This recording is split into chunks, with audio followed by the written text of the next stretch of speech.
Hola a todos, espero que estén muy bien. Hoy vengo a hablar de un personaje ha sido trascendente y odiado en las últimas dos expansiones, Garrosh Hellscream. Se presenta un debate acerca de si fue justo el destino final de este personaje, muchas veces se le ha juzgado sin conocérsele, pero ahora voy a hacer un análisis de lo que fue la vida de este personaje y al menos sacar alguna conclusión. Igual se espera que todos los que participen en este tema tengan una opinión clara, sea cual sea su posición.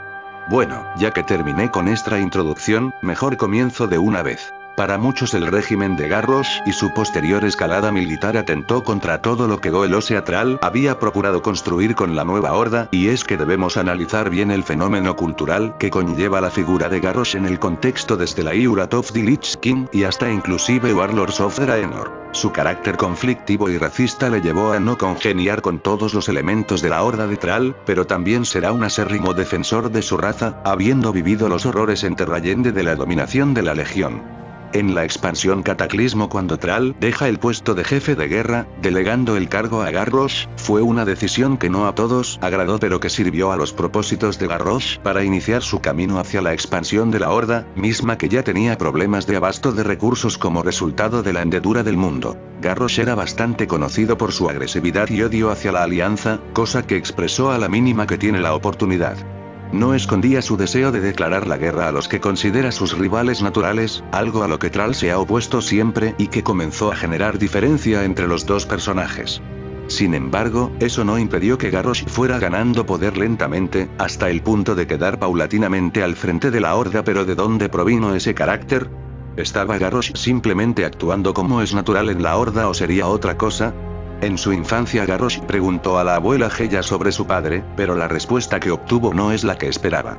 La responsabilidad directa de Grom Hellscream en la corrupción de los orcos, haciéndoles beber la sangre de Manoroth, condujo a Garrosh a una profunda depresión, y como es de esperarse en los años subsiguientes el rechazo de los otros miembros de la Horda, que si habían sucumbido a la maldición de la sangre, pesó excesivo sobre la dignidad del orco. Cuando los jugadores de la Horda se encontraron por primera vez con Garrosh, este se muestra decaído, pesimista e incluso depresivo, ya que le preocupa mucho el estado de salud de la matriarca del clan, la abuela Heya, que está enferma.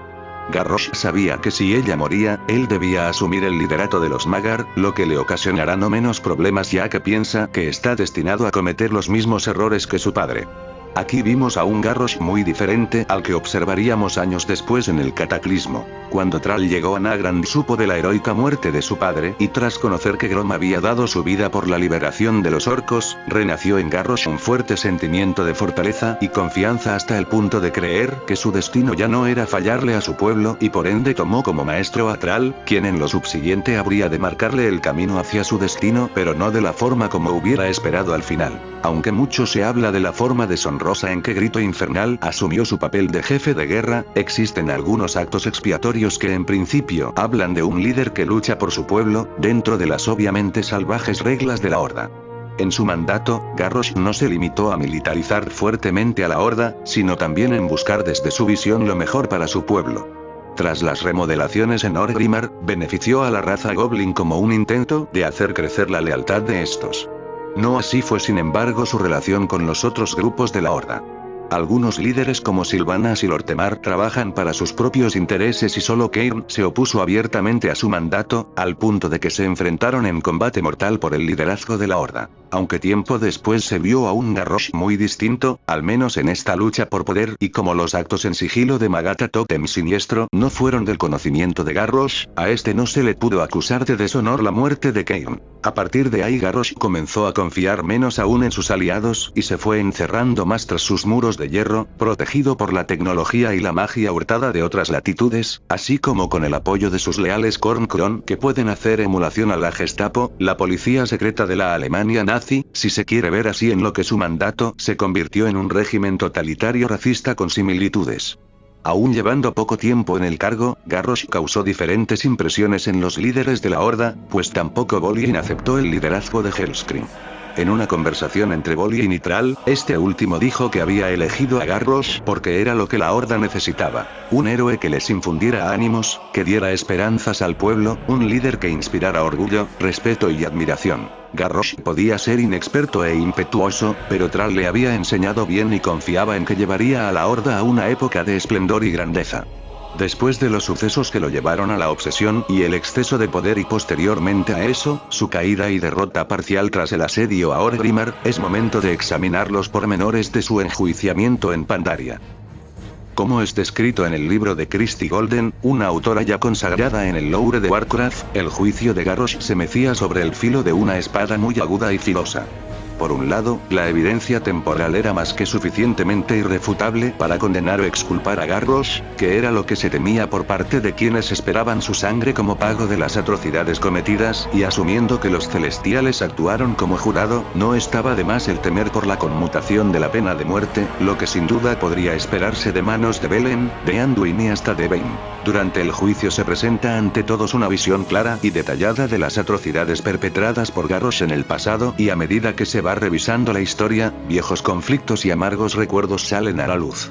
Ante tal situación todos se preguntarán quiénes son realmente los culpables y quiénes las víctimas. Las crecientes tensiones y enemistades llevarán a la corte al borde del caos mientras el mundo contiene el aliento ante el veredicto final por los crímenes de guerra de Garrosh Grito Infernal. Así lo describe Zarao, un usuario del foro de Blizzard, en su post dedicado al libro de Golden. Y es que el número de barbaridades cometidas llega a ser tan exorbitante como las cometidas por Arthas en su dominio como rey exánime, aunque no tan evidentes o tan públicas. Entonces Zarao continuó describiendo con lo siguiente. Taranzu continuó el juicio diciendo: los cargos son los siguientes: genocidio, asesinato, traslado forzoso de la población, desaparición forzada de personas. A todo esto se suma no solo el daño a los seres conscientes, sino a los silentes, según lo señala Tyrande, quien actúa como fiscal, refiriéndose a la naturaleza y los ecosistemas. Sin embargo, es dramático ver cómo Golden también retrata otros pensamientos sobre lo hecho por Garrosh. Anduin divagaba, meditando en otras atrocidades, como las que recayeron sobre el vuelo rojo, ni qué decir de la destrucción de Teramur y la muerte de Ronin, y sin embargo, también pululaba por su mente la oportunidad de redención para el orco. Hasta la misma Jaina dudaba, pensando en el silencio de Garrosh, pues si algo se le había reconocido, había sido su fidelidad a su pueblo, a su raza. Su silencio a la lista de cargos quizás demostraba arrepentimiento. En ese desesperante momento solo una frase murmuró Garrosh: no diré que soy culpable, pues eso denota vergüenza. Tampoco protestaré inocencia, porque no la clamo.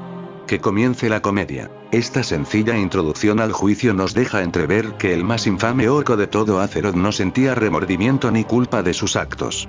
Abandonó el honor por la engañosa petulancia del tirano a quien todos miraron con odio y miedo, quizás justificando así su camino desde que comenzó como un mero orco deprimido, atemorizado en Nagrand por los que lo miraban como un débil, palabras que usaba Kargat para referirse a él y a los incorruptos. Así pues, en la soledad de su celda, el orco infame quizás recapacita brevemente en que su sendero había sido producto de un destino al que, sin poder evitarlo, quizás había llegado en busca de su razón de grandeza. No obstante, Garrosh no se había quedado solo.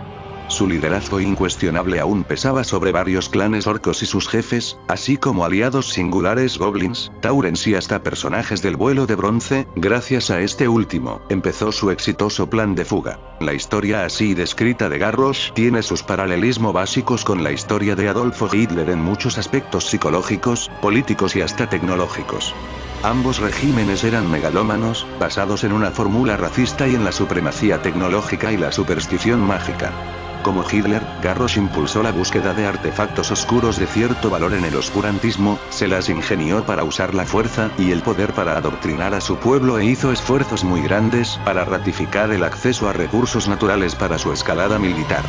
Así fue como se expandió sobre sus vecinos, como lo hiciera en la Segunda Guerra Mundial el propio Hitler sobre Polonia, Rusia y Noruega. Curioso es que en el asedio de Orgrimmar se observaron tanto armas de gran poder tecnológico como artes oscuras que incluso obstruyen los poderes elementales de Thrall, a tal punto que la toma del búnker de Garrosh, que podría tomarse como una referencia a la última defensa de Hitler, se tornó una trampa subterránea para los héroes participantes.